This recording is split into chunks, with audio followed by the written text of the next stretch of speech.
until 7:45 p.m. At 7:02 p.m., severe thunderstorms were located along a line extending from near Millersburg to near Harper to Pekin, moving east at 45 miles an hour.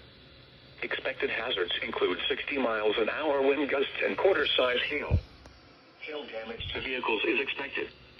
Expect wind damage to roofs, siding, and trees.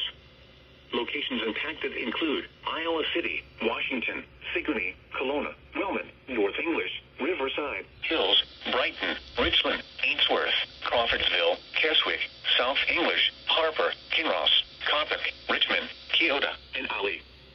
Take cover now. A tornado watch remains in effect until midnight for southeastern and east central Iowa.